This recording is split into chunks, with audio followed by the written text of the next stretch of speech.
Hello, it is FMC. I'm Jeremy. That is SP3. Monday morning, we're back. My hair is looking tremendous as always. SP3 still in the UK, just a resident over there nowadays. How was your weekend, buddy? I got about 6 weeks, I think, ladies and gentlemen, that I can still be here. I'm about to hit that 6 month limit.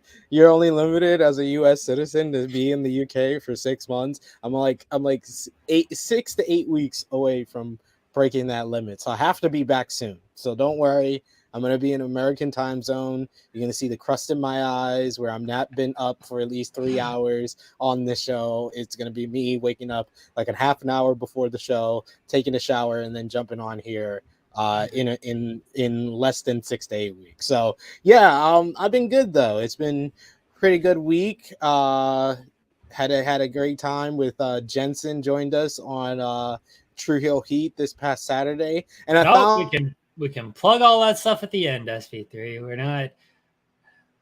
I'll unmute you. I was coming around to something about us. He popped me because he binge watched and now he's on Catfish. He's a Catfish fan. Oh, nice. I haven't watched Catfish since like the pandemic stuff when they were doing, because they did the pandemic stuff and they did it like all online and whatnot, and that's when I kind of like fell out of it. So yeah, but the early seasons and whatnot, I watched that religiously.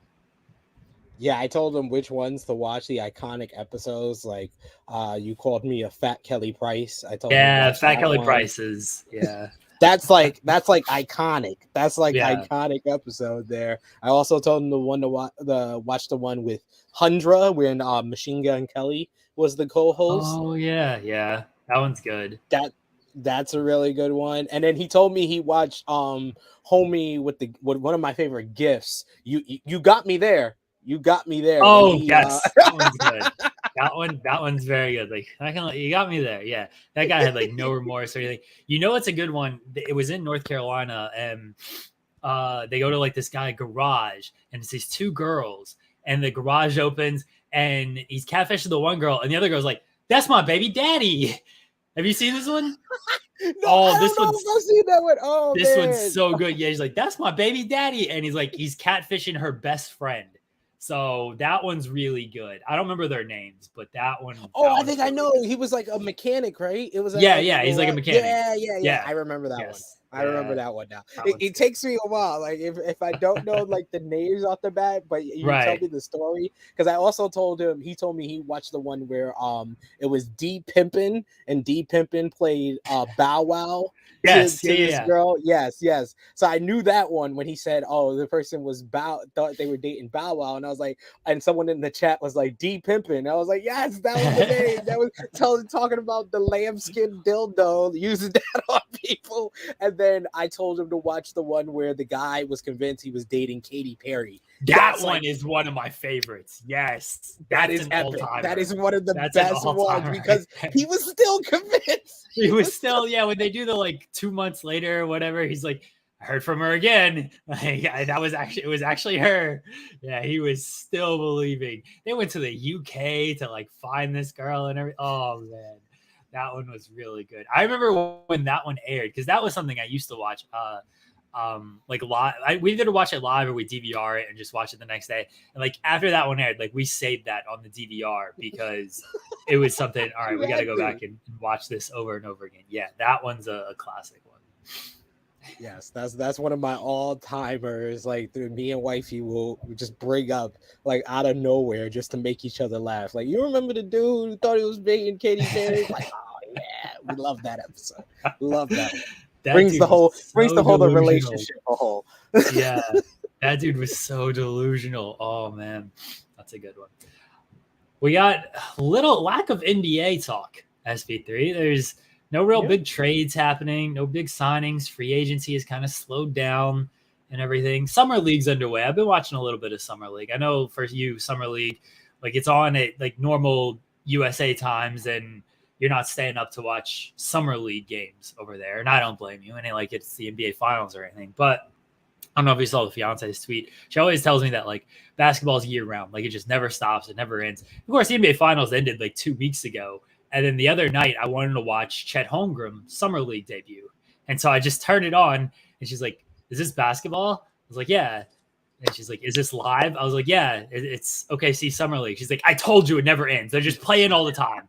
Like they never get a break. It's just always basketball." And I was like, I can't really argue with this. Like the finals literally wrapped up like 2 weeks ago. We had the draft, and now like a week later, here's Summer League. Like I can't really say anything about this. You're right. Like basketball is just being played year round. So she got me there.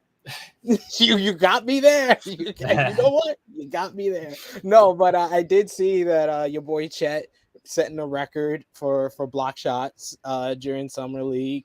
Looking very good. Paolo Banchero also looking very good for Orlando. Yeah. I'm more interested. I watch Summer League highlights more to see who's in the crowd because someone said it on ESPN. It was like, little do people know that a lot of the big deals in the NBA happen in the audience at Summer League. Like a lot of stuff, like Kyrie. I know he was there for either like the WNBA game or Summer League in Los Angeles. So everybody was like, "Oh, what's Kyrie doing here?" Like, so, yeah. But no, like as far as like free agency, it seems to have slowed down. I think the Gobert trade completely messed up the market. I told you, I'm still standing by it. You had a reasonable, logical argument of why it wasn't an overpay, but I'm sorry, because of how it's messed up the market, I'm still standing by my original opinion that they overpaid, and now it's totally messed up everything else in free agency. I mean, I'm sure you've seen these Durant rumors of like what they want for him. Like the Lakers, apparently they asked for LeBron, Davis, and like 18 draft picks. And then for Minnesota, they wanted Towns, Edwards, and 18 draft picks. Like, I'm sorry. Kevin Durant, excellent basketball player and everything. I ain't giving up 2 all-star starting caliber players plus multiple draft picks for this guy. I don't care if he has 4 years left on his contract. 4 years, that's just a number. As we have seen, he has 4 years left on his deal now, and he still wants out. If these guys want out, they get out. Like, these 4 years are meaningless in the grand scheme of things. You can recoup some value when you trade him because he has years left, but just because he has 4 years left on his deal doesn't mean he's going to play for your team for 4 years. The Gobert trade did kind of break the market when it came to draft picks. I think what people don't look at enough in the Gobert trade is like, yeah, they gave up a bunch of draft picks. They didn't give up any rotation players though. So it can't be like an either or type of thing. You can't throw dirt on Patrick Beverley's name, man. This man cried for the play-in. You will not diminish his tears. I will. Okay, they gave up a backup point guard at best as far as rotation players. Beasley was in the rotation. Yeah, Beasley. Well, okay, they gave up rotation players. I'm sorry to knock these guys down. They didn't give up any all-stars. They didn't give up any like young talent to where it's like, I know they gave up their first round pick in this year's draft and everything. It's the draft picks, honestly. That's the thing that messed up the market. Yeah. Right. So it's the draft picks. That's fine. So if you're looking at Durant and it's like, okay, well, we want an all-star starting player, a young player, and then 4 draft picks. It's like, yeah, Durant's better than Gobert. There's no argument there. You're looking at the draft picks there because when you look at the Gobert trade, they didn't give up any player, or it's like this guy is a guarantee hit of a player. Patrick Beverley, you know what you're getting. Malik Beasley, you know what you're getting. Nice players in a rotation. They're not changing and altering your team for the betterment of the future. Yeah. The Paul George trade, I think, is the better comparison here because OKC gave up these picks for George and basically for Kawhi to sign with Los Angeles. They gave up Shea. Everyone knew Shea was an all-star level talent. Like we saw him his first season, his rookie season. It's like, okay, there's something special with him. Then they gave up Gallinari, good rotation player, and then they still gave up a bunch of draft picks. I think that's the better comparison is you're giving up maybe a young player who you think has potential, a rotation player, and then draft picks. You can't be asking for literal Hall of Famers when it comes to LeBron and Davis and a bunch of draft picks, potential Hall of Famers when it comes to Towns and Edwards and a bunch of draft picks, and then some, because they still wanted like rotation players and stuff. And I think with the Suns, they want like Devin Booker in that trade. Like I heard that. The Suns aren't giving up Devin Booker. Like, no, they're not. Not. At some point, the Nets are going to have to realize, like, okay, we're asking too much. We're going to have to lower our ask, and then we'll have to figure it out from there, because nobody is actually going to give up this much for Kevin Durant. I tweeted sort of jokingly, is they're going to need 2 teams to come in on this, and they're just going to have to, joint custody of Kevin Durant. Like, hey, you play our home games, you play their home games, like that. That's what it's going to. Or you get them for the first half of the season. We get him for the second half of the season.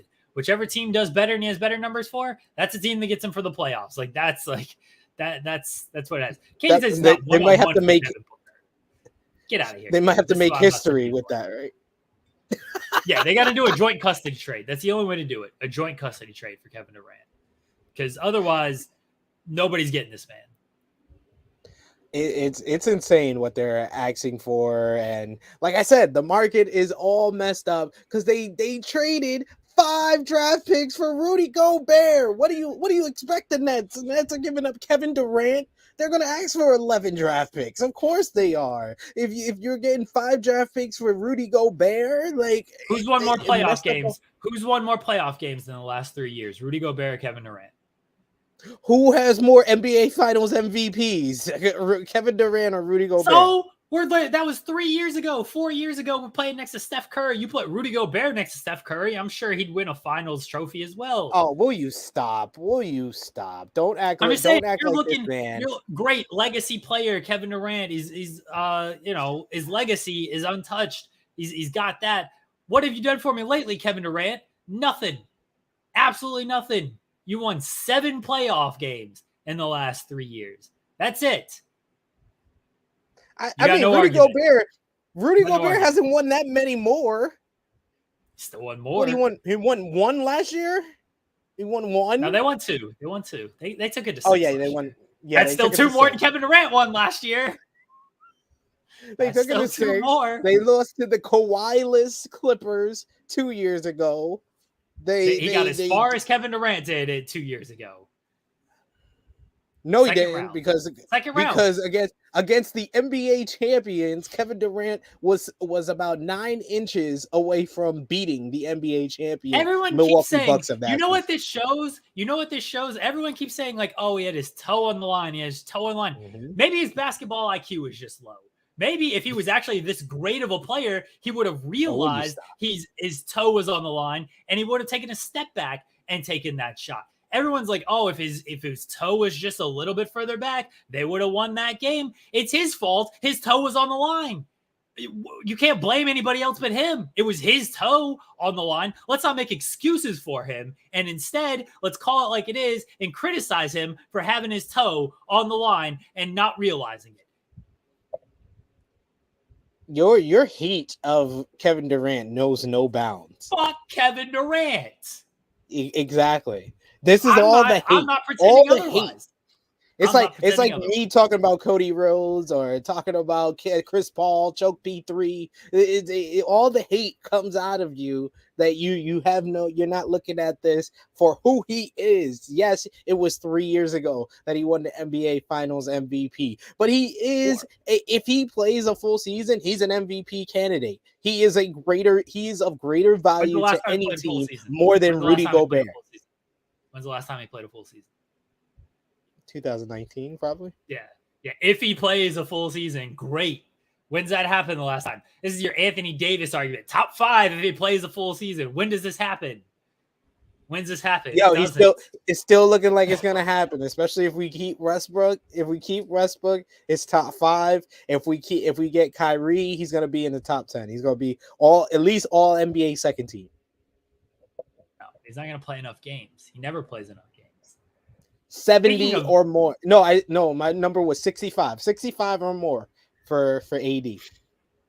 Speaking of Summer League non-interactions, I'm sure you read the story or saw the headlines that LeBron and Westbrook were both there at the same time, and they decided not to say anything to each other or greet each other as LeBron got mobbed by everybody else on the Lakers. And last year, of course, it was a big show. LeBron arrives at Summer League. Him and Westbrook are sitting next to each other. They're all friendly. They're laughing. They're smiling. They're talking about how I'm going to screen for you and I'm going to pass the ball to you and you're going to cut here. We're going to throw all these alley-oops and stuff, which none of it happened because neither of them can adapt their game to each other. And this year, sitting on opposite sides of the courts. I mean, when the reports started coming out that LeBron does not care about the Lakers' future, he wants Kyrie Irving in Los Angeles. I didn't expect them to have nice things to say to each other or expect them to have a conversation, because if even the reports is out there, with LeBron James, those reports come from his team. They come from his team always. So there is smoke where there is the fire. There's fire where there's smoke, usually with LeBron James. And that this is a fact that he is asking for Kyrie Irving. He doesn't care about the 2027 draft pick. He don't care about the 2029 draft pick. LeBron James ain't going to be in this league by the 2027 NBA draft. So he don't care about these two draft picks that we are using to get the Nets to at least talk to us about Kyrie. I mean, honestly, I think the Nets, people are saying their ask for Kevin Durant is ridiculous. Their ask for Kyrie is ridiculous. Just get the trade done. He doesn't want to play for y'all. Y'all already have expressed that he was a headache last year. Just get the trade done. They're going back and forth with us because they want to give up Joe Harris. We want Seth Curry. Man, I would be like, here, take Seth Curry. Take Seth Curry. We don't care. We just want to get rid of Kyrie. And then if you get rid of Kyrie, I think that will make it better for them, for Kevin Durant, because I think people are saying, oh, there's no way Kevin Durant's going to sit out. If they trade and get Russell Westbrook, Kevin Durant will sit out, and it will make the trade axe go down. It will make the trade axe go down for Kevin Durant. They will know that they just have to get rid of this man. They already know they have to get rid of him. They don't want the trade ask to go down. If they wanted to go down on the trade ask, they would. I don't think they want Russell Westbrook. I don't think they want to try to make that trade and then figure out, okay, well, now we got to spend money to basically buy out Westbrook of his deal. Like, if you're going to take on Westbrook right now, you got to have some draft compensation coming back or some type of player coming back that is actually like useful. Like, what good is, all right, we trade Kyrie, who is still by all accounts a serviceable player when he's on the court and when he's not causing a bunch of headaches, which is happening a lot, and Westbrook, who by all accounts is he's a headache on the court, but off the court, like, he's fine. There's nothing wrong. He's never done anything wrong off the court to cause distractions or anything. Just play on the court. Besides blame everybody else for his issues. It was everybody else's fault except for mine that I didn't play well this season. It was AD wasn't on the court. LeBron didn't adapt his game. The coach, he threw the coach under the bus. Man, Russell Westbrook is a cancer. He's a cancer. All these things. Let's be. Come on now. Let's be fair to Russell Don't no. We can't put LeBron James blamed the coach too. LeBron James blamed the coach as well. Well, to be fair, LeBron James is usually the coach. So, I mean, to be fair, he is taking accountability for his own issues if he blames the coach. We are not comparing Westbrook and Kyrie off the court stuff. We're not doing that. Kyrie Irving is a martyr. He's a martyr. He's a martyr. He's doing this for what?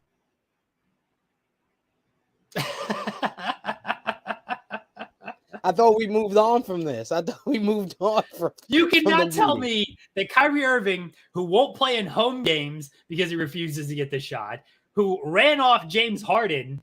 He ran off James Harden because of all of his antics, who was like, oh, I'm going to opt in. I'm going to opt out. I want to be traded. I don't want to be traded. His flip-flopping back and forth nonsense. He's done this now. This is third team. SB3, remember when he ghosted Cleveland, the LeBron James Cleveland Cavaliers, for 2 weeks in the playoffs? Remember when he did that? Remember Boston when he just shunned everybody after saying, like, I want to be here long term? And then he's like, no, never mind. I'm out. When Boston played better, they played better without him. And then what's he do in New York? I'm here long term. We're gonna build something here. Nah, never mind. I don't like it here. Kyrie is all over the place. Westbrook, he has his issues on the court. He can't accept his issues on the court. And sometimes he might lash out at media because he has trouble accepting these issues on the court. He ain't causing any issues off the court. Hey, let's be fair to Kyrie. When he said he wanted to go to the Nets, he thought they were still in New Jersey. He didn't know they were in Brooklyn. He wanted to go to the New Jersey Nets. He thought Jay-Z was still part owner of the team and everything. He thought Jay-Z was part owner. Like, it is not his fault. He is trying to be a martyr, stand up for what he believes in. And as someone that has gotten the booster, that has gotten the vaccine, I know people who got the vaccine and still get sick. So I can understand in his mind, he doesn't want to get this shot because it doesn't do much of a difference. He could still get sick. Get him out of here. Just get SP3 out of here. Get Kyrie Irving out of here. I don't think the trade's going to happen. I don't think the Westbrook Kyrie trade's happening. I'm the only Kyrie stan left on YouTube. I will stand by. What does that say? I will stand by Kyrie. I will stand by the Los Angeles Lakers. I will stand by LeBron James as long as he's wearing purple and gold. When he leaves, I'm gonna be right there with y'all, bagging on him. Don't worry. But as long as he wears the purple and gold, I stand by LeBron James. I stand by Anthony Davis, and I stand by future Laker, my family member, Kyrie Irving. I don't think this trade's happening. I don't know what's gonna happen. I think it's going to drag on for a little while, though. And I hope that by me saying it's going to drag on, it happens today. And that's the end of it. We'll do a hopefully, because we need more NBA talk. Like, we need more NBA stuff to talk about, and nothing has happened in the last week. We're going to have to do a breaking news podcast whenever the Durant and Kyrie trades go down. We might have to do that. All right. Yeah. Special FMC. For somehow we did talk 20 minutes about basketball, even though we had no basketball to talk about. We have other basketball to talk about. Oh, we got to run in. You want to say hi? Yeah, say hi. Hi. I know she's just getting from the head up. My missus are like, she doesn't have anything on, but she's just getting her head in the shot. That's fine. Kids do that. They like to throw their shirts off. Like, we're wild people. We live in the wild. Like, yeah, let's go. My daughter just decided to take a bath at like 11 a.m. this morning here. So nice. Yeah, so get the kids here to take a bath. They hate showers. I was like, you're gonna appreciate showers and sleeping so much more when you're older. Because they don't like to sleep either. They're up at like 6 a.m. It's like, what are you doing? It's the summer. Sleep till like 12. What's wrong with you guys? My son doesn't like taking baths, but my daughter will just randomly be like, take a bath, and then she'll go to the bathroom with like a whole box of toys and be like, all right, this is what I'm gonna put in there with me. Someone run the water, get it popping. Showers and sleeping, man. Like, you're gonna appreciate that when they get older. You're gonna appreciate it more. At 3, we watched Hustle. I called it The Hustle, and then when I googled like The Hustle, I saw it's like some type of TV show that I think like Sandra Bullock might be in it or something. Really? Yeah. Hold on, I'll tell you what it actually is. The Hustle. I think it is on like Netflix. I can't even type it. Maybe it's not. Oh, it's shit. I'm terrible. Rebel Wilson is in it. It is a movie. Yeah, there's a second one. It's Rebel Wilson. Oh no, it's only one. And Anne Hathaway. Sorry, Sandra Bullock. She's not. I think I just saw something with Rebel Wilson with my missus. I think it was called like Senior Year on Netflix. Saw something like that. Yeah, it's weird. So if you want to watch The Hustle, that has Rebel Wilson and Anne Hathaway. It is not the movie we're going to talk about, which is called Hustle, which has Adam Sandler. So we said we were going to talk about this movie once sort of the basketball season died down. I was excited for it because I'd heard good things about it. You watched it. When did you watch it, SP3? A couple weeks ago? Yeah, maybe like in June. Sometime in June I watched it. All right, so it's on Netflix for anybody who wants to watch it. It stars Adam Sandler. Basically, he starts off as a scout and he works for the 76ers. So he likes to recruit injured people, apparently. So he works, he's a scout for the 76ers. We're not going to go shot by shot for it or anything like that. But he almost gets the assistant coach thing. He's in a kind of a power struggle with the owner's son. And then that turns into a big thing because the owner ends up dying. The son takes over. But he finds this player who is played by Juancho Hernan Gomez, actual NBA player. Bo Cruz is the man. Bo Cruz, Bo Cruz. I'm sorry. Like when I saw that he got released, I was like, "Yo, how do you release Bo Cruz?" Everyone, that was street ball legend, Bo Cruz. That was the joke on Twitter. Like after, because he got waived a couple days ago, and yeah, on my NBA timeline, it was like, "What are we doing? How are they releasing Bo Cruz?" So I was cracking up because I knew he was in this movie and I knew like he had a big role of it. I didn't know his name or anything, but when I saw that, I was like, "Oh, okay, well, that's who he is in this movie." So yeah, Bo Cruz is Hernan Gomez, and he finds him in Spain, just playing like street ball and everything. Ends up recruiting him, ends up scouting him, brings him to the States, tries to get him on the Sixers, but because of the power struggle, doesn't happen. Gets him to the draft combine. Eventually, does get him into the NBA as a player for the Celtics in the end. But Adam Sandler's character does become a coach on the Sixers. We get Doc Rivers. Doc Rivers there at the end. Adam Sandler is going to be the coach for the Sixers by the end of next season, I would imagine. Depending on how things go. Embiid and Harden must have been hurt in the final game. They weren't around for that game. But along the way, of course, you get your different stories of battling through things. So the biggest thing that Bo Cruz has to battle through is like the trash talk. We get Anthony Edwards, who plays Kermit Wiltz. Who is one of the greatest? Yes. One of the greatest villains in a basketball film I've ever seen is Anthony Edwards during the combine game against Bo Cruz. Like, is that your daughter over there? Is that the mom? Oh no, that's your mom. Oh, tell her I say hi. Yeah. He killed it. He waves to the daughter, and the daughter waves back. He's like, "See, she likes me."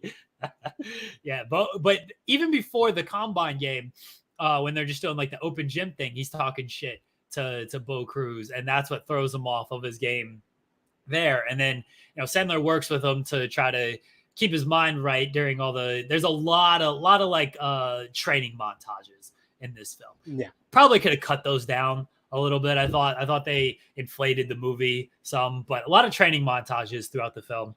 And to get his mind right, like trash talking like your mother. I love the lines like your mother's fat, like your mother's a whore. He's like, she's not a whore. She gives that ass away for free. Yo, Adam Sandler had the best trash talk in that movie. And of course, I gotta also mention that Adam Sandler's wife in the movie is Queen Latifah, which I thought was a great touch. Touch there. But they got to battle through the trash talk, and then at the combine, Anthony Edwards, just talking shit all over this man. And it looks like because Bo loses his composure at the combine, looks like he's done. They go to one more open gym at the very end. Trae Young is there. At my high school, yo. That was Cardinal Hayes High School. Yes. As soon as he said the address, 650 Grand Concourse, I was like, wait. I know that address. And then they pulled up. I was like, oh, that's my high school. You could ask wifey. Wifey was like basically almost like asleep. I was like just watching the film on my own, and she woke up. She was like, what's up? I was like, that's my high school. I popped for that. Trae Young is there. Aaron Gordon is there at this open gym. And this is where Bo finally shows out. Anthony Edwards got away from the game plan here at this one. He didn't talk any shit. Like, no. Bo was giving him the business, but Edwards just didn't talk any shit during it. Edwards forgot what brought him to the dance. I thought that was a big miscalculation on his part. He was great, though. I thought Sandler's so desperate to win an Oscar after Uncut Gems, which he probably should have won for Uncut Gems. Yeah. I don't watch a lot of these like high-class films that get nominated for Oscars or anything, but I thought he was great in Uncut Gems. I hope he wins for this one. Maybe he'll stop making shitty comedies nowadays. But yeah, please stop making comedies. He's much better at the dramas now. Yeah, at this stage in his career, because this was a really good film. Like I was thoroughly into it. Also a couple of things to mention is when he first finds Bo Cruz, he's not just playing street ball. This man's playing street balls in like broken down construction boots. Like, it's in Spain. He's playing it. Yeah. Like that's the thing that really caught his eye, is that he's playing this like great defense, like because I think like he's playing like a team game back and forth, and then like one of the guys gets mad at the end and he like challenges him to go 1-on-1, and he's like, if you're able to hit the rim, I'll pay you the money and stuff, and he doesn't hit the rim, he just shuts him down the whole way, and then that becomes like his whole kind of thing when he has to kind of prove himself after they fail to the Sixers don't want to draft him and stuff. He has to go to like play street ball, and he's like playing street ball, and then all the bets is like, if you can hit the rim, you get this amount of money. If you could make a shot, you could get this amount of money. And Sandler's daughter is like videotaping it, and it's like the Bo Cruz challenge, and like Tobias Harris comes out and accepts the challenge and stuff like that. You got like guest appearances from like Allen Iverson and Dr. J. They're talking about Bo Cruz as like the next NBA great, and this was after the son of the owner, who's now the owner of the Sixers, went on national Conor TV. McGregor looking motherfucker. I said Justin Timberlake looking motherfucker. Like, that's good.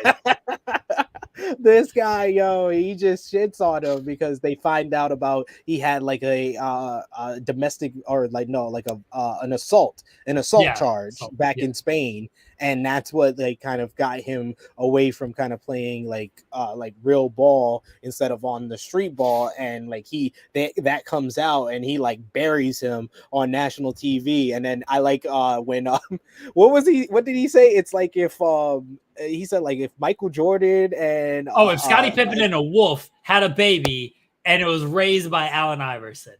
That's what Bo Cruz is. I was like, that is a great line. That is a great line. I didn't. So Ben Foster plays the owner's son, who becomes the owner. Ben Foster's great. I like him. I really liked him in Alpha Dogs, but he's been in a bunch of different shit. Good shout. I love Alpha Dogs. Alpha Dogs is my film. Alpha Dogs, sorry, not Alpha Dogs. But yeah, he was great in that. Justin Timberlake was in that movie, I believe. So there you go. There's your Justin Timberlake Ben Foster connection. He holds a grudge so much because he wanted this Haas guy at the beginning. This is like opening scene stuff. He wanted this Haas guy, and Sandler's like, no, he didn't play any defense. Like, he's just not going to play any defense ever. And then they ended up taking him, and he sucked because he didn't play any defense. And I guess he's out of the league now. But he wants Bo to fail so badly because Sandler recruited him. It's like, if he's a good player, you should want him on your team. Who cares who gets him? And he's being hand delivered to you as well. Get him on the team and then develop him if he's a good player. But he hates Adam Sandler's character so much that he cannot see through and just accept this good player and work with him and work with Sandler. He's like, nope, don't want him. Shouldn't be in the league. Now it cost him his job. This is what happens with ownership who interferes too much, everybody. That's the real lesson of this film. It's all to the owners of the NBA is don't interfere with your scouting and your coaching and just, sit back, collect your money, and make financial decisions. Don't worry about the basketball decisions out here. That's the real lesson from this film. It really is, though. Like that was the main thing. Like, he had this kind of vendetta against him because I feel like he felt like his dad liked him more than himself. 100%. So I guess his dad was the one that promoted him to assistant coach at the beginning of the film, and then when he's working with the guy who can't really play defense, he like calls him up to the office and he's like, "Oh, you were right. You were right. This guy's not working out. So yeah, you're not assistant coach. I need you to go scout somebody else." And then he goes scout somebody else, and then he doesn't want him. It's like, that was when I was like, I agree with Adam Sandler for just quitting at that point. Like, if I scout somebody and this is the guy that I say is gonna be the difference maker, why not just draft him? And then at the end, we find out that the sister had to take over because this guy's ego was too much that it was ruining the team. And then Sandler becomes assistant coach to Doc Rivers, so he can get all the blame when Doc throws him under the bus and when the playoff fail. And then Bo is now on Boston. So we have Bo is on Boston because we see the conversation between Sandler and Brad Stevens at the open gym thing. Yeah. So Brad Stevens understands talent and scouting and finding these guys. That's why the Sixers are an inept organization who can't get out of the second round, and the Celtics were in the finals this past year. Blame Ben Foster. Ben Foster. A couple of my favorite cameos. Dirk. So when he's trying to like communicate with Bo in Spain, he stalks him basically, and everybody's like, who's this guy? And he's like, oh, let me phone call. And so he calls Dirk, and Dirk's like, who is this? What are you doing? Like, I've never heard of you in my life. And he's like, sir, I've never met this man in my life. Sandler's like, come on, like, you got to give me something here. And because Bo looks ready to murder him, and finally it's like, I'm just kidding, stand the man, like, listen to him, like, he's good and everything. And then, Sandler's like, hey, they feed you good in the nursing home with the pudding and everything. I thought Dirk's cameo was great through the FaceTime on here. Kenny Smith was great. Kenny Smith, he was Leon Rich, which I'm pretty sure is supposed to be Rich Paul. Exactly. Yeah. I was like, oh, he's Rich Paul. I knew. Yeah. I got it after like the scene where he invites him out and he's at like the little pool and he's like, turn around and see these titties. Turn around and see these titties. Like I was like, oh, he's Rich Paul. Okay, I get it now. And he's the one that calls him to that last open gym that gets him, drafted to the Boston Celtics at Cardinal Hayes High School. So yeah, I like that Kenny Smith, because he was playing an agent. When they do the Inside the NBA thing, they can't have Kenny Smith on the set, so it's just Shaq Barkley and Ernie Johnson. It's like, oh, Kenny Smith, I guess he could have played two people, but yeah, he couldn't be on the set for that. By the way, I love Inside the NBA when they try to like make it a show in a movie or something. It feels so forced compared to what the actual show is. Like when Barkley and Shaq are talking about like, we got to get Bo in the combine and everything. Ernie's like, I hate to do it, but I agree with you guys. Like, this is so not what the actual show is. No, because they would never talk about somebody that's viral and they'll play a street ball. They like that was so unrealistic. I'd rather had them like show the highlight, like set it up as like the end of the show. Yeah, and they react to it. Yes, that would have been better. Because when it's clearly like made for a movie or a television show, like, hey, all right, this is how we're gonna have you present this in our movie, in our TV show. It is not that at all when you actually watch Inside the NBA, because that is like one of the most like unscripted shows when it comes to how they're talking and bantering back and forth. But then when they're in a movie or a TV, it's like, oh yeah, this is super scripted. So Sandler should have done better. But the best cameo, I texted you this 2 minutes into the movie when Sandler is scouting Boban, and Boban is out here. He's got the handle going. He's draining threes. He's just working these guys. It's like, how old is he? He's like 22. They're like, hey, 22, you got a birth? He's like, you got a birth certificate? He's like, lost in fire. Like, oh, okay. Like, you got to be like, if you're older than 22, you can't be in the draft. His son comes in, and his son's about 8 feet tall as well. He's like, this your son? He's like, yeah. He's like, how old is he? 10. Like, oh, okay. So you had this man at 12? Boban was tremendous. And then at the end of the film and the open gym, Boban he's waving off Trae Young.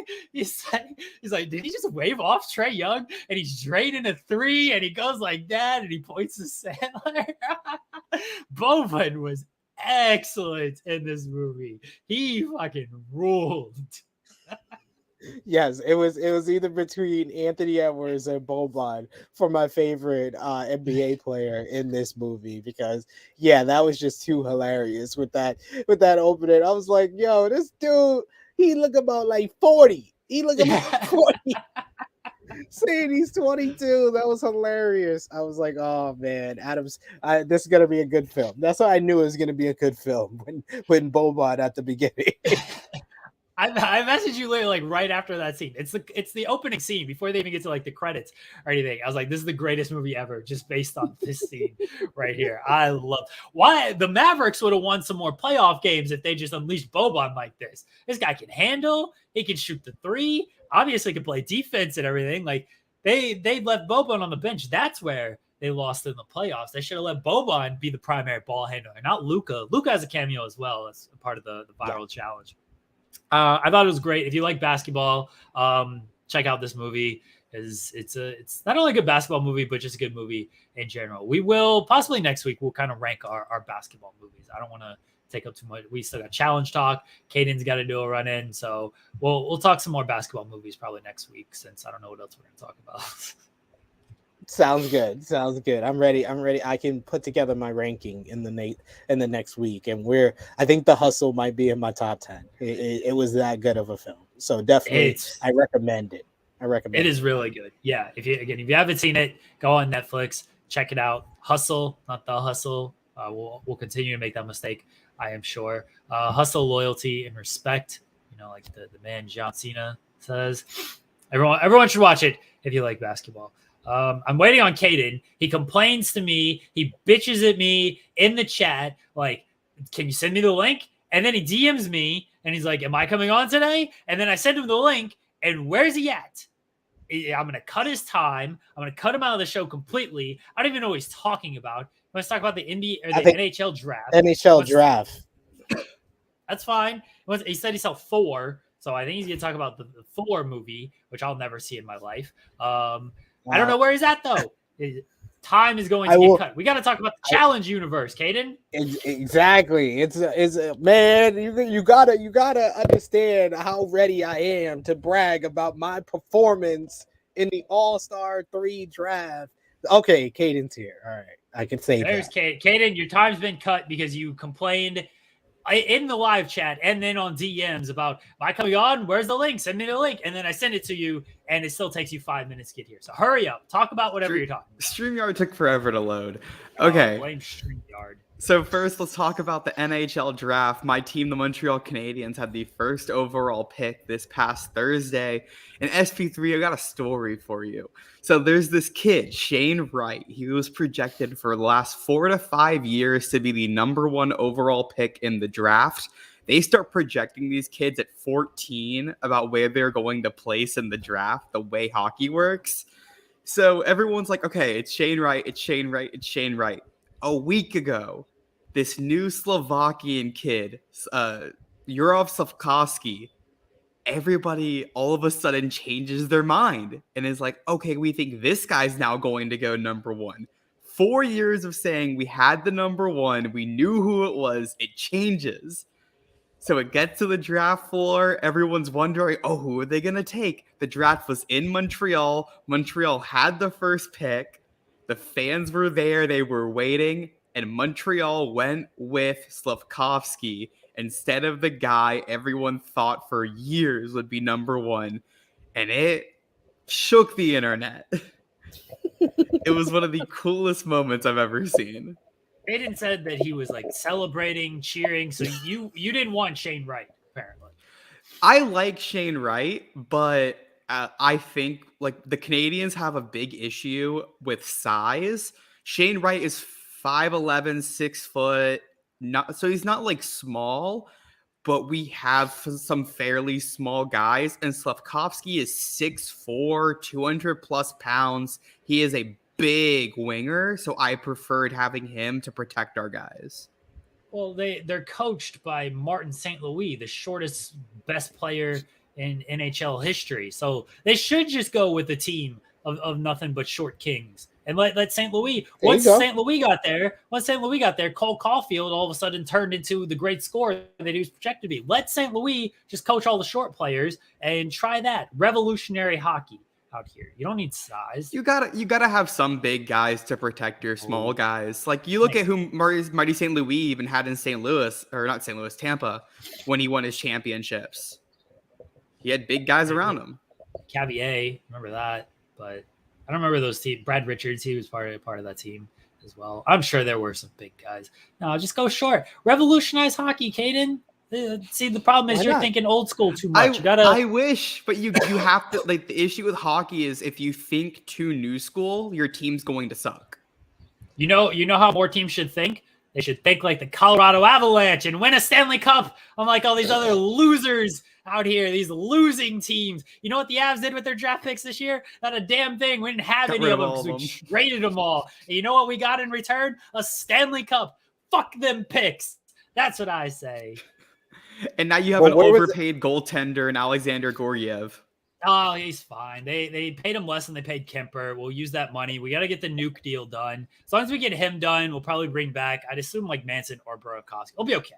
It'll be okay. As long as we get Nichushkin done, I'm fine with things. We got a lot of cap space right now. We got to sign McKinnon next year, but Eric Johnson's contract coming off the books will pay for Nas's contract coming off the books.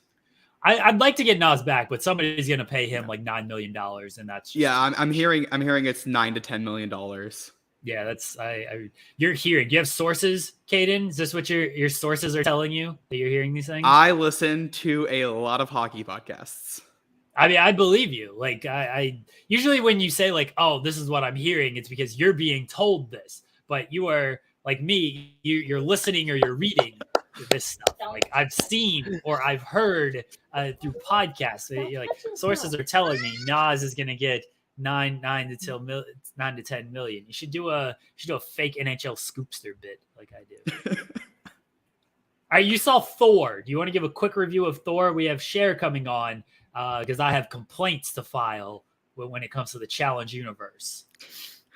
I'll give a quick review of Thor. I really loved Thor. It's very goofy, but it also has some darkness, and I thought they balanced it really well. I thought maybe it was like 10 minutes too short, but overall, it's my second favorite of the Phase 4. It's straight 120. I thought it could have benefited. That's how long it should be. It definitely, there were parts that didn't feel fully fleshed out in the story, especially with the villain. But I know a lot of people are complaining because they thought it was just way too goofy, and I love super goofy comedy. So I just was smiling. I was laughing a lot. The ending, a lot of people just thought was stupid and too cutesy, and I just thought was adorable, and I loved it. I've seen like maybe 2 Marvel movies. SB3, where are you at on the Marvel universe? You big Marvel universe person? Yeah, I'm a Marvel mark. My only question is it better than Ragnarok? The consensus is no. I believe it is. Just because of personal preference, I thought it balanced the goofy with the serious a little better than Ragnarok. But I think the biggest issue is Ragnarok was like, 65% goofy? This is 85% goofy. I don't know how I'm gonna react to that, but yeah, I love me some Marvel movies. I haven't seen Thor yet, but I would say out of the this latest phase, my favorite film is probably either Shang-Chi or Doctor Strange. That would be my. Have you watched Miss Marvel yet? No, I haven't watched Miss Marvel. I'm actually finishing Moon Knight this week for my friend's YouTube channel, and then we're gonna start Miss Marvel. Miss Marvel is phenomenal so far. So good. I don't know what any of these films are. Kaden JJ says, did you enjoy the race yesterday? Yeah, I thought it was a fairly good race. The beginning was pretty dramatic, and all the 3 race leaders then got summoned to the stewards and got fined. So that was interesting. Are we talking about NASCAR? F1. I think F1. Yeah. People really like the F1. I knew of F1, but it's really blown up over the last couple, like the last year or so. I credit JJ for the F1 resurgence, or the F1 just coming to America and becoming so popular. JJ's been every single morning wake up to all the F1 retweets from JJ. So Kurt Benoit says, if you like Doctor Strange, you should check out everything, everywhere, all at once. I don't know what that was. I saw that. I saw one of my friends have that. It's one of the best movies of the year. Oh, sure. Very good. There you go. So I got to check out all this stuff. I'm behind on my movie going because the movies are like a bus ride away, and buses don't run over here always. It seems so. It's I weird. saw the Minions movie the other week. We took the kids to go see the new Minions movie. That was good. I like the little Minions. I got to give my kids another chance to go to the movies because the first movie that we ever took them to was Space Jam 2, and my daughter and my son walked out on that. They should have. They couldn't I don't stand blame being in them. the. Yeah, I don't blame them Yeah. either. Why would you do that to them, SB3? That's on you. You knew that wasn't going to be good. Yes, I knew it wasn't going to be good, but I was like, come on, this is like a balance between basketball and cartoons. Oh, but So you I was knew it like, let's wasn't give going to them be a good, chance. though. Give them a chance to see what it was. But yeah, that movie wasn't good. No, you shouldn't have done that to them. That's mean. That's very mean of you. Minions was legitimately the first time I've gone to theaters since like the last Star Wars film came out. Whatever the last like episode film was, Wow. that's like So Last 2018 or Jedi? 19. No, Rise of the Skywalker was the last one. 2019. Sure. Yeah. Yeah, that's the last time I went to the theaters. I mean, of course, like the pandemic hit and then, nobody was going to theaters or anything like that. And I moved and whatnot. But yeah, that was the last time I'd been to theaters was 2019 until 2 weeks ago. Maybe it was last weekend when we went to go see the Minions movie. Everyone, if you like the Minions and the Despicable Me stuff, you'll probably like the Minions movie. It doesn't reinvent the wheel when it comes to comedy, but it's got the jokes that you would enjoy. So everyone can go see Minions. I don't watch movies nowadays. It took me long enough just to watch Hustle. I had to be sick all day yesterday and be like, all right, shit, let's watch this movie so we have something to talk about on the show tomorrow. I don't watch I appreciate you. I appreciate. We don't watch movies, man. I don't. Yeah, I don't even watch movies on Netflix. Me and my wife, we just discovered Young Sheldon, and that's what we've been watching on. Young Sheldon. Why would you Young watch that? Sheldon? Because it's so much better than Big Bang Theory. We both agree we hate Big Bang Theory, but Young Sheldon has a nice charm to it. Okay, I'll take your word for it. I don't fully believe you, but I'll take your word for it. I ain't watching no Young Sheldon. I watched enough of Big Bang Theory before giving up on it. Way too much of Big Bang Theory. I hate that show with a passion. You gotta watch it. It's on TBS, home of other stuff. I know. I tried watching it one time before that other stuff, and I was like, this show is just not funny. Yeah. Jeremy, I told you I had an Instagram conversation to read. Oh, yes. Read this. Yeah. Wait, this pertains to James Harden, who's washed and taking less money. Yes. So I had a conversation with somebody on Instagram, and he goes, someone said very rare Harden dub after the whole thing about taking a $15 million pay cut. His response was, no, it's not. He gonna make more than $47 million for the 2 years he signs. And he kept backing this up, saying he's not gonna make 60 plus million over the next 2 years. He's playing it safe because he's on a decline. Yes. And then I said, and my response was, you do understand 2 years is longer than one, so he's going to make more money, right? He said, you don't know. After that last 1 year of 47, he's not getting close to that. A year, no more in his career. He's on the decline. Nobody giving him that anymore. He said, to play it safe, he taken 32 mil over 32 season, which is 64 mil, which is still a boatload of money and more than the 47. And to sum it up, math is correct. 64 is more than 47. But my response basically was, for his argument to be correct, that Harden is not really taking a pay cut because he's going to make more in 2 years than he would in one. That Harden's contract next year, if he did not opt out, would have to be less than $15 million a year for his argument to be correct. And my response is correct. I said, are you telling me James Harden is going to make less than $15 million next year? No, his argument is correct. James Harden could have had 47 for 1 year or 64 for another year. And he took 64 for two instead of 47 for one. 64 is more than 47. But yes. But yes. You This is disagreed. so bad. Argument over. That's such a bad argument. It's over. You lost. That's such a bad argument, Jeremy. You lost. That is such a bad argument. It's correct. It's correct, but it doesn't make sense. It does not, like, it's semantics. It's not a factually correct. Like, it's factually correct, but it's not a situationally correct argument. Did the Wookiees live on Endor with Chewbacca? The Wookiees don't live on Endor. Did Chewbacca live on Endor with the little what's their fucking names? The They're Ewoks, Wookiees, right? Ewoks. No, they're Ewoks. Yeah. They're not Wookiees. All right. Did Chewbacca live on Endor with the Ewoks? Why would a 7-foot tall Wookiee live on Endor with the Ewoks?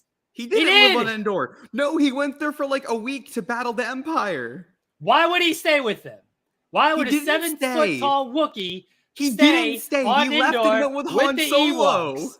He Why? didn't stay. He was a marauder with Han Solo after that. Why? Because 74 is more than 46. That's why. It's 64. It's 64.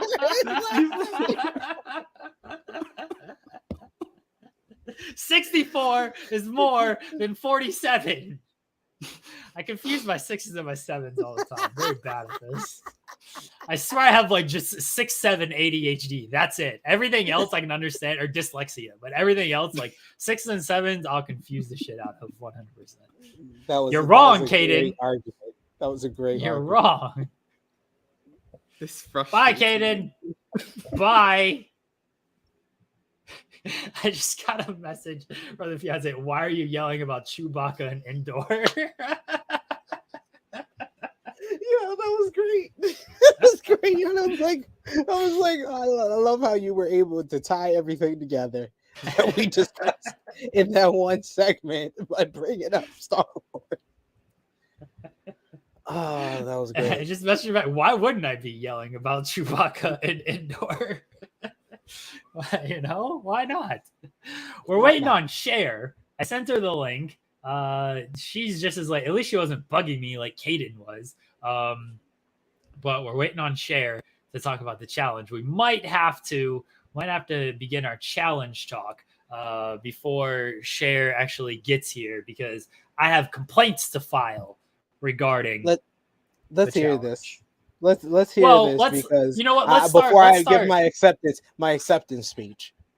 Let's start with the Challenge USA, because you've not watched it. You don't care if it gets spoiled. That's fine. I would imagine Cher probably hasn't watched it, and so she doesn't care that we actually talk about it. Knowing her, I just suspect she has not watched it. Let's pull up the draft here. All right, there it is, and here we go. Okay. Oh, so here's a good bit of all right, where's it? Okay, share screen. I did see a whole bunch of people. Like, my timeline got invaded by people talking about Big Brother 24. Yeah. I was like, so what is going on? So I'll set the stage for you a little bit, SP3. So once you get into watching it, you kind of know what to expect. They pick their teammates. They do pick teams, guy girl teams. They get to pick their teammates. Then the first challenge is like high risk math, because they're scaling down a wall. They got to solve a math equation once they get to the bottom, kind of thing. I'm not going to spoil the winner or anything like that for you. I don't even remember half the teams. But the losing team was Xavier and Asha. They teamed up. Or not Xavier. Sorry, Kylan. Kylan and Asha. Sorry. They teamed up. Yeah, Kylan. They teamed up, and they went up against, I don't remember the guy's name. Actually, you know who it might have been. I'm gonna have to look this up now, because if this is what it is, that's actually kind of hilarious. The challenge. Probably take notes on this stuff, but fuck all that. All right. Note taking. That's for people who are actually trying to be. It is okay. Be professional. That's not us at all. So SV3. Who were the last two names taken in the draft? Read it off for us. Kyra. Well, no. Giovanni and Sealy. Giovanni and Sealy happen to be teammates for this challenge. So I had to start off the Challenge USA with at least one of my people getting eliminated, it seems, because I also had Kylan. So Giovanni and Sealy were teammates, and they got voted in because Love Island, it kind of played out exactly how we thought it would. Is like, oh, Big Brother and Survivor, like the winning team did not come from Love Island. I'll say that right now. And so they were like, well, let's just target the Love Island people because they don't seem to care to be here and don't have a purpose here anyway. And unfortunately for Giovanni and Sealy, they were teammates. And so they're like, well, we're going to throw these Love Island people into the elimination. You can now skip the first episode if you want, SP3, because now I'm just going to spoil everything. So the elimination is, the rope game where they have the big jungle gym and they tie it in knots and everything, and then the other team has to untie it. That's the elimination. I really like this. What was it? Not so fast. Yeah, something like that. Yeah. Yeah. So I really like this elimination, and that's what this elimination is. Giovanni and Sealy lose. So chat, you're done already. We gave you one person in this draft. Unfortunately, the first week they are out. SP3, you have lost your Mr. Mrs. Irrelevant as well. So gone for they're eliminated. They are eliminated. The big twist here is that there is what they call the algorithm, and this ensures you can't be teammates with somebody twice. So every week they're going to switch teams. They're going to switch partners, and you can't partner with the same person twice. So that way, now you're going to have to partner with a Love Island person if you're a Big Brother or a Survivor person. So now, like, the numbers and trying to manipulate that a little bit tougher than if you could just keep with the same partner the entire time. And it's like, all right, let's just pick off all the Love Island couples and things like that. So that's the twist, is the algorithm is going to make sure there's no partners. You can't partner with the same person twice. But first week goes about how you would expect with Love Island getting picked off. And chat, you guys sucked. You guys did not draft at all. You didn't draft well, and you lost. Hey, I'm not too surprised by this. This is why a Love Island we didn't pick a person from Love Island until my third to last pick in the draft. Love Island went. Yeah, it was. We had to by that point. There was one Big Brother person left, and it was David, who Cher buried the entire time. Otherwise, it was nothing but Love Island at the end. Yeah. The last 6 of 5 picks, or no, 7 of 8 picks in our draft were from Love Island. Yeah, they're kind of useless being there. All right, I don't know where Cher is. I don't know where Cher is. She's gonna miss my complaint filing. Did she DM me? Oh no, she's taking the boys to daycare, and then I'll hop on. Oh, I don't know how long that's gonna take. I can have a quick rant about Love Island, this actual season that's on. Since I'm here in the UK and I'm able to watch Love Island, I've been getting into the rabbit hole of Twitter of Love Island. My lord, I love Love Island out here. This Love Island is amazing. The UK television. It's amazing television, bro. So I told you the premise, right? That they this season they started off with like the public kind of putting people together based on like just how they looked and stuff. It wasn't them picking originally, so it was the public put them together, and then everybody was able to like make their connections and recoupling. They had a couple of recouples, so the couples were kind of intact.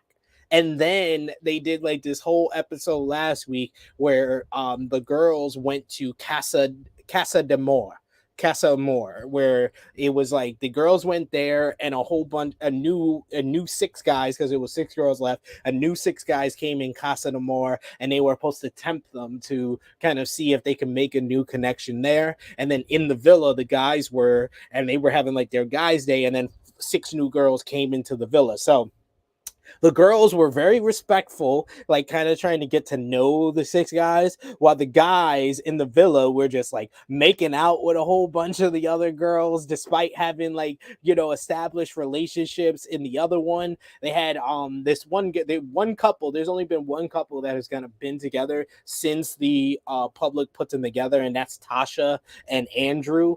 And like, Tasha has become like one of the villains of this season, not because she's like a horrible person. She's just very whiny, and like while Andrew's been like in love with her, she's been like kind of trying to get to know other guys. And Andrew's like, because before like this new guy came in, who he like tempted her a little bit.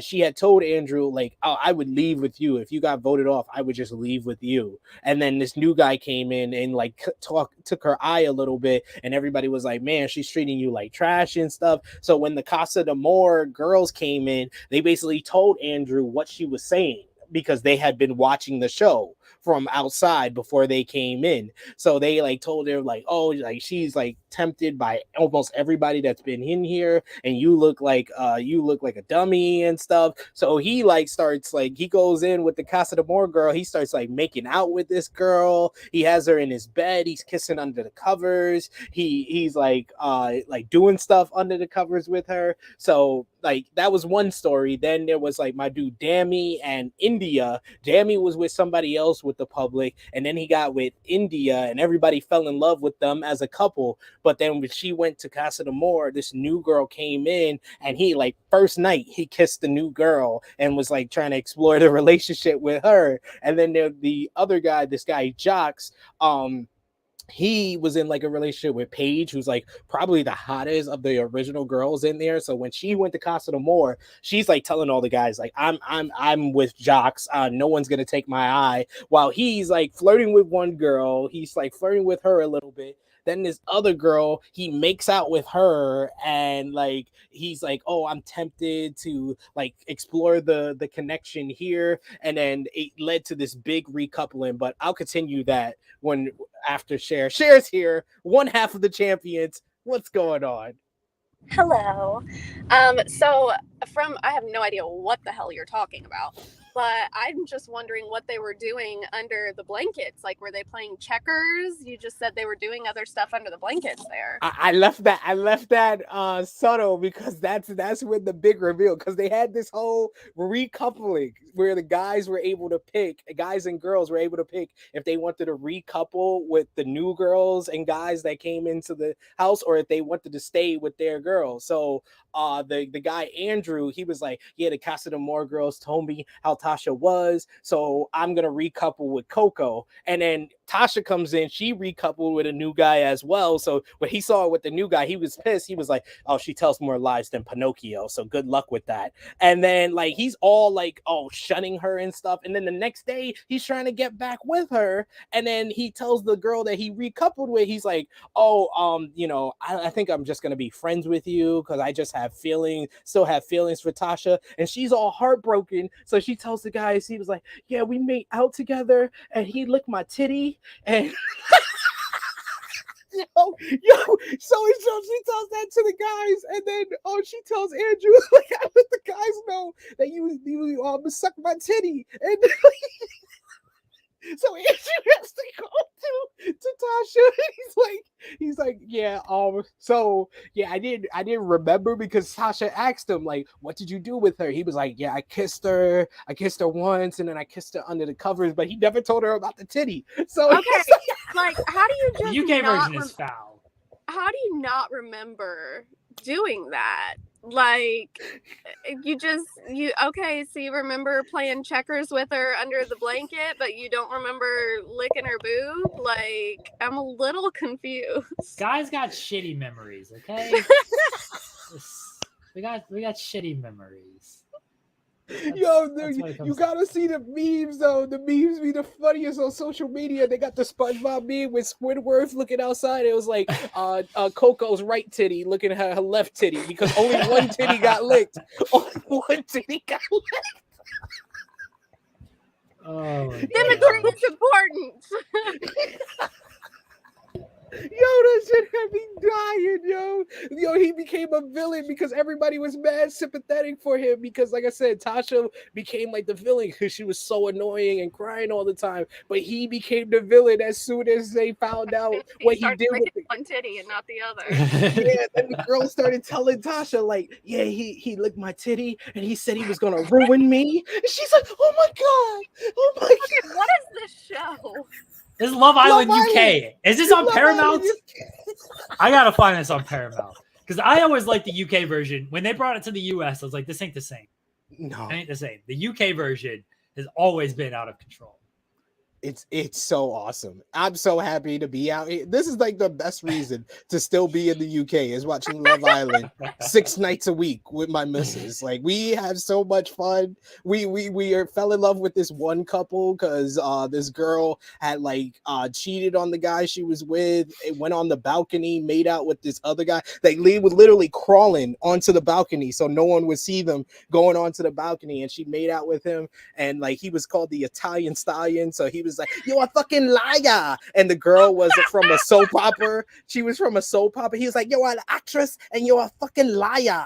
And and then, but you can always see they still had feelings for each other. So they got back together and they've been like the most popular couple ever since. Me and the missus, when they got voted the most popular couple yesterday, we both looked at each other. We wanted to give each other a high five. We was like, yeah, they back together. They the most popular. Yeah. Drama. Oh my god.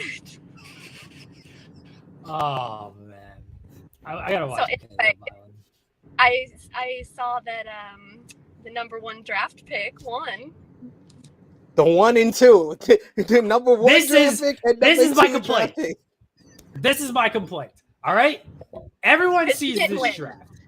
Everyone sees it. Who went 1? Janae. Who went 2? West. I never stood a chance. This shit was rigged. It was absolutely rigged against me because I never actually got a chance to draft. You guys knew who was going to win. You knew it was Wes and John A. So that's why you went 1 and 2. Nobody talks about me. Nobody's talking about me right now. You're both muted.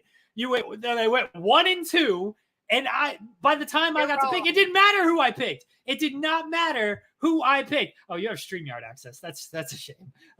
It did not matter who I picked because 1 and 2 won the thing. When Janae got to that boat, when she got it and Wes was already there, I turned the shit off. They could have swerved me. They could have 100% swerved and be like, actually, you didn't win. And I would not know. You could tell me right now that, you know what, Jeremy, Kayla actually won. I wouldn't know. I turned it off because I was so outrageously upset. I was throwing things. I was hitting pillows. I was so upset at this because it was rigged against me and I never stood a chance at this thing. And it was never had a fair shot. And I don't think this draft should count at all because I was not given. I demand a recount. I demand a redraft. I demand the randomizer to go in a different way. I will redo all of it because it was not fair.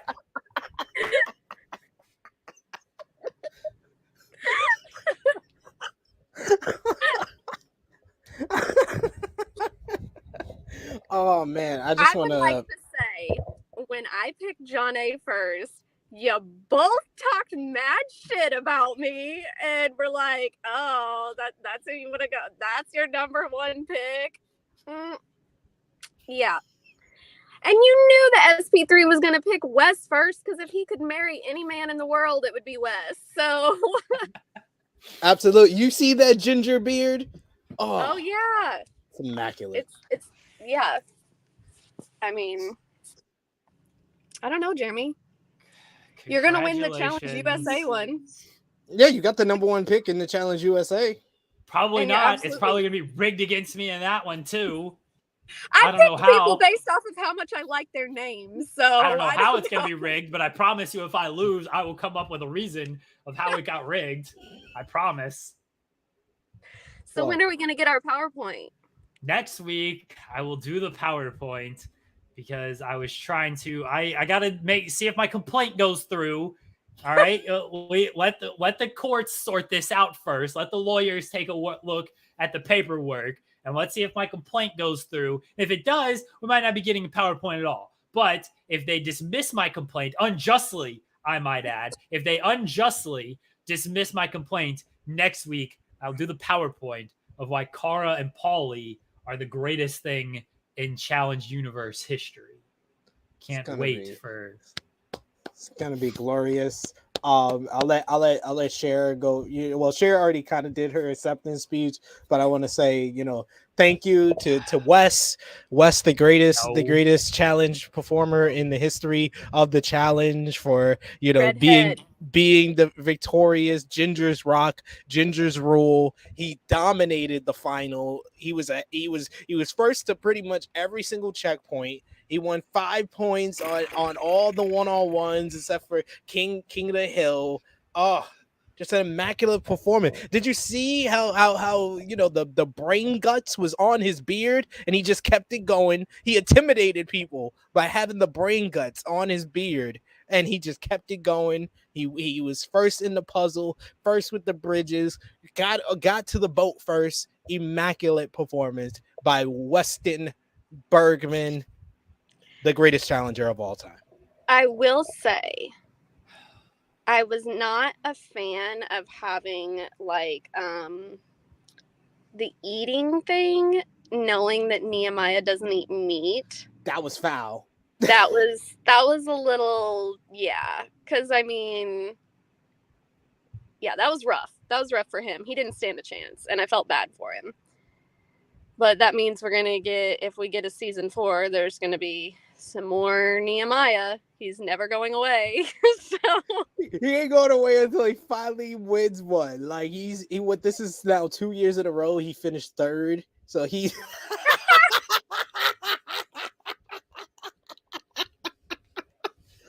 Oh, I love it. I love it. Come on, Jeremy. You have the advantage in Challenge USA. So you are ahead on points because you actually know the people in Challenge USA. So it's going to be all right. And I had so little chance of actually winning this. I had nobody left from episode 4. Great job picking Janae.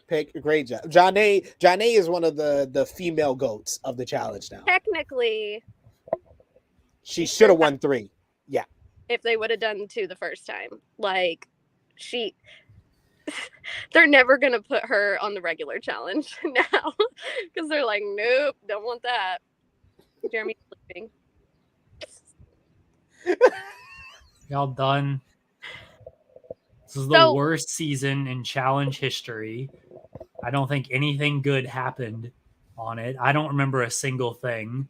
I feel that what else can I complain about here? Melinda having to leave due to an injury. I feel I unjust on that as well. She was a strong competitor, and I don't think that I got a fair break on that. Jordan, they gave Jordan a rope pulling thing when the man has half a hand. That wasn't very fair. Darrell's old and just pulled a leg, pulled a hip. They tried to constrict this man into a barrel. His old bones could not hold up against it. This whole season was rigged against me. They should not have even let Melinda come on the show still being hurt from last season. Yeah. That was ridiculous. You knew that she was going to come into some sort of elimination or challenge that was going to further injure her. They shouldn't have even let her come on the season. I don't know. Poor Jeremy. Good talk, guys. So do we get the penis medals this time, or is that for Challenge USA? I think Challenge USA is the penis medal. We agreed to the PowerPoint. We agreed to the PowerPoint beforehand. So we only need to have one winner because we just have one person can wear the penis medals. What we're going to do? We're going to have one person wear it. I feel like you both just froze. Cher definitely froze. No. Okay. Oh. I'm trying to think. If you're the one loser again, do you buy penis medals for the other 2? I guess so. I guess that's fine. If you're the one loser again, you're never doing another draft. No, absolutely not. He's like, challenge season 38. Nope, I'm not doing it. Nope, not drafting at all. What if our chat wins? What do we do? We've already established. Have you watched Challenge USA episode 1? Okay, well, the two losers were, spoiler alert, the last pick in the draft, SB3, and the challenge and the chat pick, who was the leftover. They got eliminated first episode, so we don't have to worry about the chat winning. God bless. We do not have to worry about the chat winning Challenge USA. Sorry, chat. Sorry, chat. Very He kind of failed you by giving you someone from Love Island. we 8 of didn't the last fail you. 9 We picks.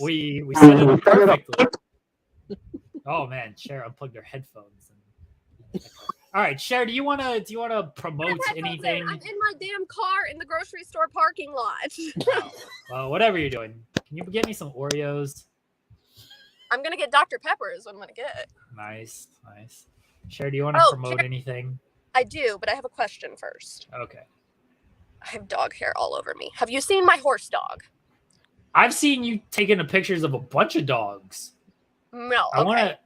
I rescued a dog, and Okay. he's a fucking horse. And he is like 18 months old, so he still thinks he's a puppy, and he gallops around the house. Nice. He's part Great Dane, part hound. He is so funny. But okay. Yeah, I posted a picture of him earlier, laying on the rug in my office. Oh, I see it. Okay, yes, I see it. Yes. His name is Harry Potter, and it's spelled nice. HAIRYPAWTER. Harry Potter. But that was not my question. So what is the attire going to be for this wedding? Because I can see myself like getting a very nice dress and then you walking in basketball shorts. Oh, I'm wearing John Cena regalia, full John Cena head to toe. I'm doing the whole entrance and everything. That's my attire. The fiance is gonna look beautiful. She's gonna look gorgeous. Yes, that's true. But like, I'm going full John Cena. I'm doing the sprint down the aisle and everything. Yeah, doing the run. I don't even know how I'm gonna like. There's no ring to slide into. I'm gonna do like a fake slide up to the podium there. Throw up like there. The whole thing. She messaged me the other day. Like, I'm sure Jeremy already told you, but I can't remember, and told me the wedding date. And I was like, no, Jeremy didn't tell me. I don't tell anybody shit. If I either say it on the show or I don't remember if I tell anybody. Period. I'm pretty sure it's October 2nd. For those who don't know. So yeah. I don't know. I ask her what the attire is. The attire is like nice wedding stuff. Well, I'm gonna be nice. She's gonna have a beautiful dress. I'm gonna wear assuming. So here's the thing. If anybody can help me out on this, I know people who have connections. This is a legitimate thing that she said could happen. If I get Bret Hart at the wedding, I can wear whatever I want. So if you know Bret Hart, if you know somebody who knows Bret Hart and can get him, knows Bret Hart. If you can get him to this wedding, I can legitimately wear whatever I want. And I will go full John Cena regalia if Bret Hart is there. 100%. If Bret Hart's there and I get this, I'm going full John Cena. But I got to get Bret Hart. I'm absolutely bringing this up after I get off of this. Yeah, somebody get me Bret Hart for my wedding. He doesn't have to be there long. I just make a cameo, say hi, introduce himself to the fiance, and she can probably try to marry him instead of me, and then we'll go on. But I get to go full John Cena. I get to go full John Cena. I'm gonna throw the sweatbands out to the audience. Great, yeah. Well, I was asking because Sean sent me a picture of the suit that he got for Denise's wedding. And I said, are you going to wear that to Jeremy's wedding? And he said, I don't know. I don't know, like, the attire. And I said, it's probably basketball shorts. Tell Sean if Bret Hart is there, Sean can wear can wear, like, he can dress as Randy Orton. I'm going to get people to dress. SB3 could be like Edge. And then I'm a AA everybody, since I'm gonna be John Cena. I'm just gonna do AAs to everyone. Put you in a very loose STF, make it tap out. This is what I'm gonna do. It's full John Cena. I'm gonna just AA all my guests. you've retired the what was the one that you were doing to everybody at the show? The V trigger. Yeah. Yeah, that got retired. Yeah, we're going AAs now. I'm not Okay. that strong, unfortunately. I don't know if I can get all of you guys up on my. Not that you guys like weigh a lot, but I'm just not strong. And I got a leg injury right now. Do a 5-knuckle shuffle on everybody. Oh, Yeah. there you go. All right. We can hit some 5-knuckle shuffle. I can do the loose STF. Like I ain't got to cinch that thing up at all. You know, you could escape very easily. That won't hurt either. You can breathe. You could probably sleep, honestly, like sleep comfortably in that hold. I'm gonna hit AAs on everybody though. I'm gonna hit 5-knuckle shuffles on everybody because I'm gonna be. So if you know somebody who knows somebody, or if you know Bret Hart, let them know October 2nd. I'm not gonna say the address out here on the air because people might. I don't need that. But contact me. Invitations. What's that?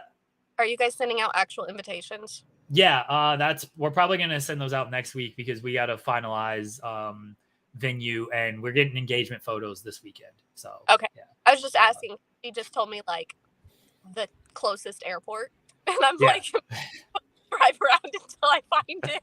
No. Well, actual invitations are being sent out. Okay. Yeah, probably next week. So we'll have those. Yeah, but if you know somebody, if you have a contact to Bret Hart, get at me so he can show up on October 2nd, and I can go full John Cena regalia, full John Cena outfit for my own wedding. I'm bringing please do. Off of here. Please do. I know you know people who know people, Cher. I know you do. That's why I mentioned it to you. So. All right. Do you want to plug anything? Now that we've gotten wedding talk out of the way. My Twitter, again, at Cher Delaware. Like I told you last time, if you can't spell Delaware, go back to school. The pinned post is a GoFundMe for our friend Jessie. Jessie has all kinds of medical expenses right now, and her monthly medication is like several $100s. So check that out. And even if you just share it, we very much appreciate that. So that's it. I'm the champion.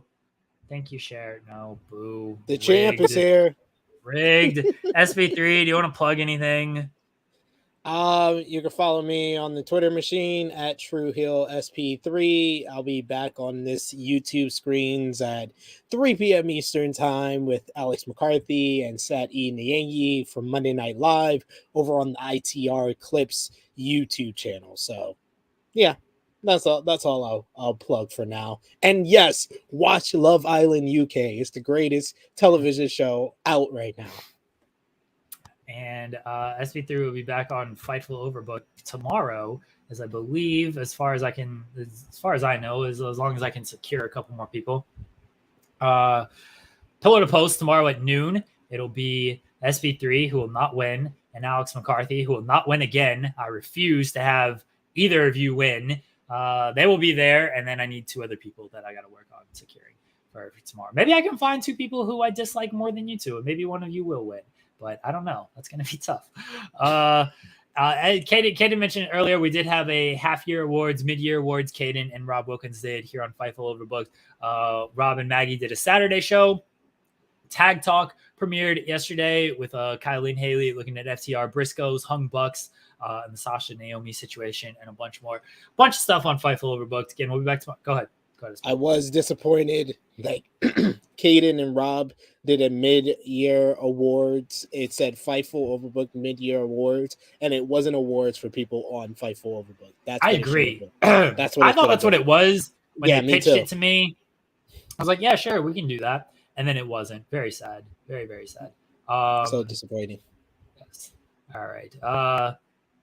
Yeah, Fightful Overbooked this week. I'm working on something. I don't know if it's going to be up this week, but maybe next week. I'm working on something new for Fightful Overbooked that's going to pop like 5 people, and otherwise it's going to be a gigantic waste of about 3 hours of my life.